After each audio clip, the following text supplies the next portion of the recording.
It's nice that AEW gave us another edition of Dark, and this time on TNT. I'm kidding. I'm John Ritlin with my review of AEW Late Night Dynamite. And yeah, hour-long edition. This is either to test the waters for a new show that AEW is going to do on TNT, or TNT was bored and said, fuck it, we'll get 700,000 viewers watching this. Why the fuck not? This wasn't a bad show, which is going to surprise you, considering that Brandy Rhodes was on the card. But really, it was just another episode of Dark, just, on TNT, so a few more people would see it. It actually, I don't know, it was what it was. It wasn't bad, it was just there. So, yeah, we have JR Shivani, Chris Pandemico, and Excalibur on commentary. Ben Carter, who just had a terrific match against Lee Johnson on Dark. If you have not watched that, please check that out, versus Scorpio Sky. Carter does have something. He actually is pretty damn good, and Sky really deserves a major push, and may be getting that pretty soon. Nice submissions by Sky. Carter did do one spot that I didn't really care for, though. He was trying to do the Kojima chops in the corner. When Kojima does the clawing chops and stuff like that. He doesn't quite have the presence to do that. But that being said, Carter is actually pretty good, and him and Sky cut a good pace here. Hardest part of the apron, according to Pandemico, and I'm going to keep calling him that because that's what he deserves to be called. And then Carter does a nice dive and then a frog splash for 2. Fisherman's Buster for 2, and eventually Scorpio Sky hits the TKO 1, 2, 3. And then show respected again. Good stuff. We get 6-man match hype for tomorrow's Dynamite. And I do once again want to say that because I changed my schedule around at work, I'm no longer watching Dynamite and NXT live, so I'll have those reviews up late Wednesday, early Thursday. I hope you guys understand.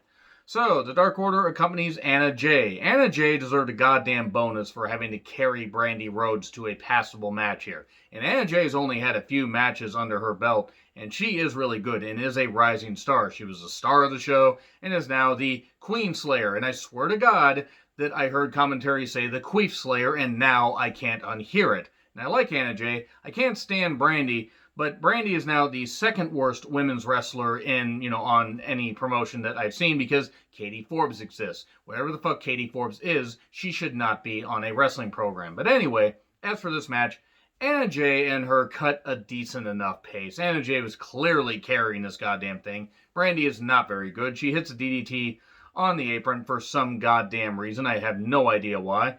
And even though it looked like Brandy was going to, I think a shot at Brandy's name of her pump kick, all the other kids and their pumped up kick, she hits that, and Grayson and Evil Uno do a distraction, and then we get the choke out, and Anna Jay wins. Good. Anna Jay should have won. She should have won straight up because Brandy does not need a distraction because she is not any good in the ring, but it was what it was. Scorpio Sky promo, he's going for the TNT Championship. Here's Matt Sydal. Maybe we're going to get a friendly feud. Maybe we're going to get a tag team. Scorpio Sky does want to focus on being a single star, but him and Matt Sydal doing a team-up wouldn't be the worst thing in the world. It would get, Sky a chance to, it would help Sydal a little bit, but honestly, Scorpio going for the TNT Championship and winning, I think is going to be where they go with it, because they're kind of just going back and forth. It seemed a little disingenuous, and Matt Sydal kept talking about his third eye. I have no idea what that's about. I saw Third Eye Blind in concert, by the way, years and years ago, and fucking hell, they were awful. Which is sad, because I like Third Eye Blind. Anyway, Matt Sydal versus Shawn Spears. Jericho referencing losing to Sydal at Fatal 4-Way in 2010. And I actually just said it I was talking to a friend of mine over Messenger and said, he was like, when the hell did Jericho lose to Sydal back when he was having born? I said, Fatal 4-Way 2010? I was just guessing because all the pay-per-views from that year blend together, and it turns out I was right. The fact that I can, even just pull shit out of my ass like that is amazing. Because, I really don't know much of anything, as you guys would know. Now, as for this match, certainly not bad. Shawn Spears was also there. Matt Sydal is pretty damn good. Got to meet him in an indie show about a year ago. Really nice guy.